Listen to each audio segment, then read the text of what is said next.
Welcome to One Way to Machines and the B7 Audi RS4 series. Hard reset is complete. Time to reconnect the battery and see if the traction control light goes off. If these repairs end up being successful for the electricals in this section, I am going to make some commentary on this case of this specific battery on this car. Just a one case thing. This horn likes to fall out every time, so I put it down this time.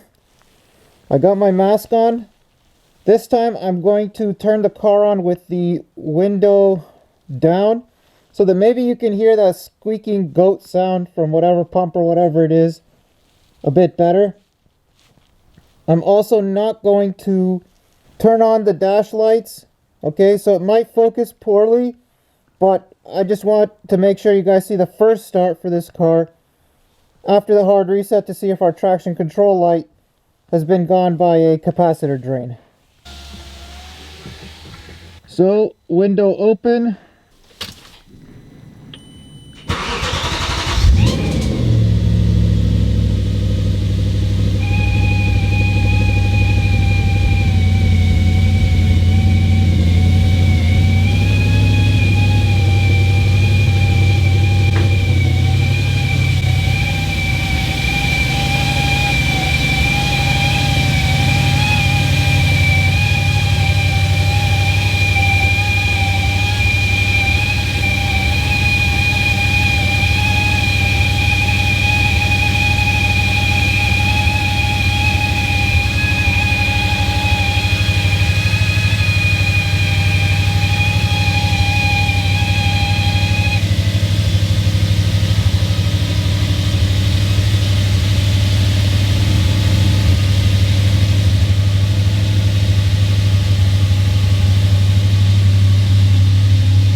That's the loudest the sound has ever been.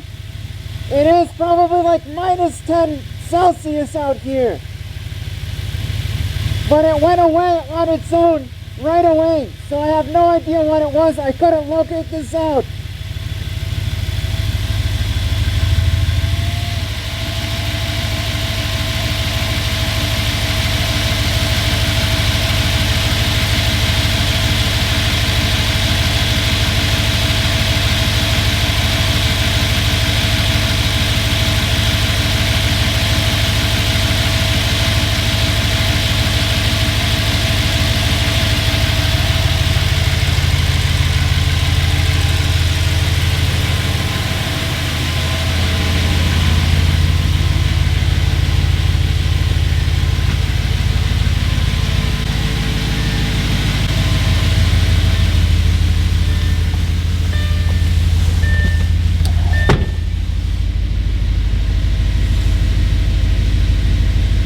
Okay guys, so I didn't edit anything there. I'm gonna leave it all in.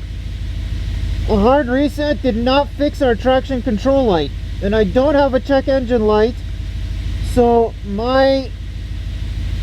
both of my $200 OBD2 code readers do not have enough brain power to figure out what this code is.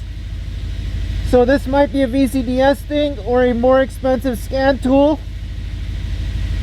But I mean, we do have our 8,250 RPM limit, so that in itself is one of the things I really wanted back for this car.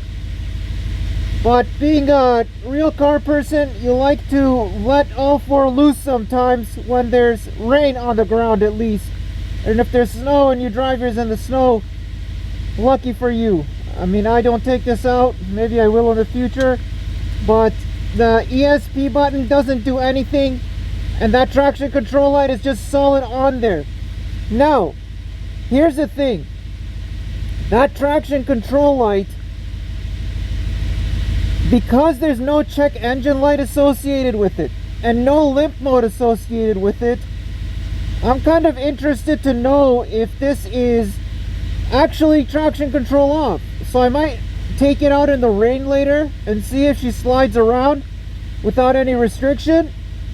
And if it does, then I really don't care about this code, but we'll still find out what it is, hopefully as soon as we can.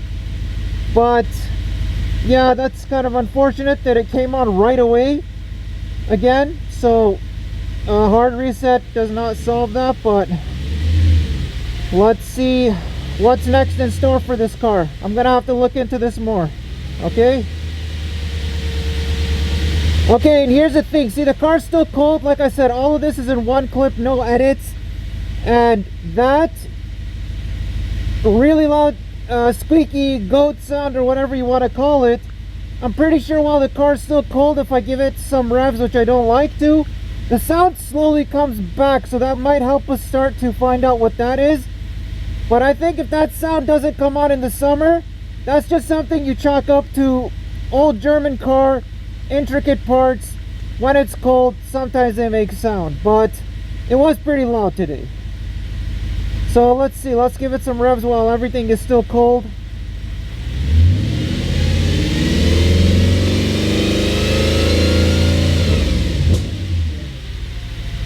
Okay, so it didn't make the sound there, but I heard a little faint hint of that same sound at the very end when I let off the throttle. So okay, there it was again. You see, it's kind of like a little siren, like a ambulance or something siren.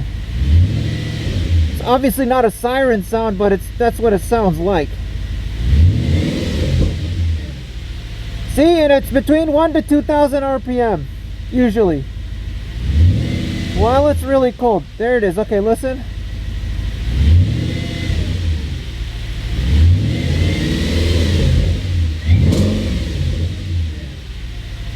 See, it's right there at the end of the when it drops down and goes up, the tack.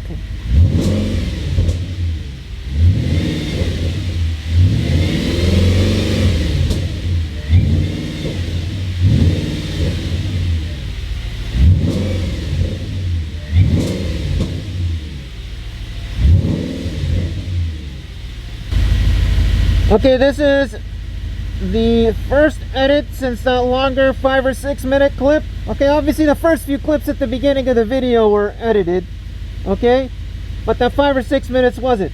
But here's what we're gonna do, because maybe it'll give us codes on the second or third startup. So I haven't really warmed up the car, but who cares. Let's turn it off and see if with just a couple turn on and offs, because it's kind of late here, I don't want the sound bothering too much. Not that it should bother people.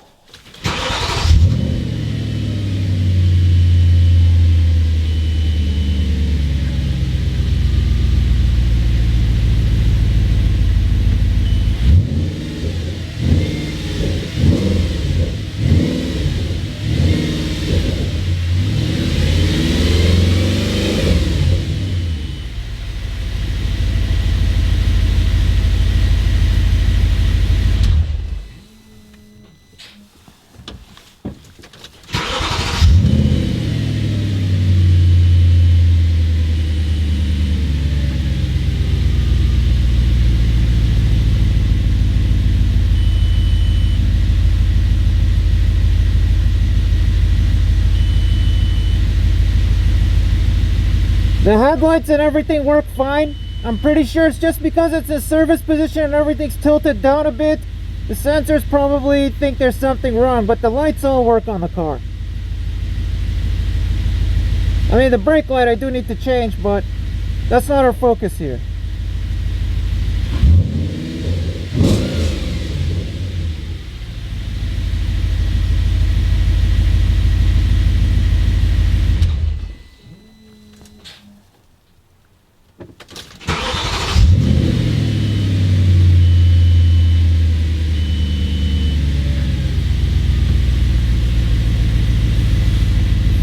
Okay, that's enough. I'm not gonna bother waiting for the check engine light for the exhaust codes. So we'll just look into it further like this. And if I do get a check engine light and keep checking because I don't find any new information, that could lead to a traction control light only with zero limp mode, then we'll see. But I'm pretty sure anyone who's set throttle body with the traction control light has always had about a 4,000 RPM rev limit. So we do not have any such rev limit like that. We got some oil temps here, but honestly, I'm not going to do that 8250 bounce again. I did it once in the previous video. That was good enough for us. So I'm going to turn it off and we'll take it from here.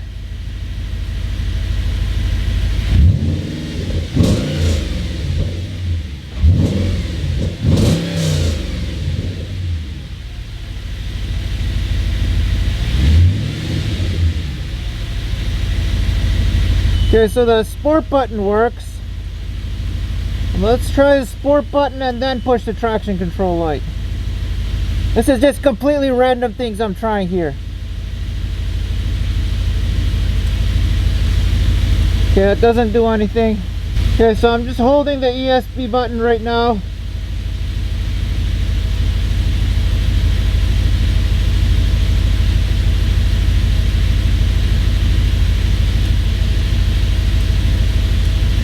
Yeah, nothing. Okay, I'm gonna look into this further. I just want to clarify one more time that the squealing sound is completely temperature related, and it's most likely not a serious thing at all. We'll never even hear it in the summer.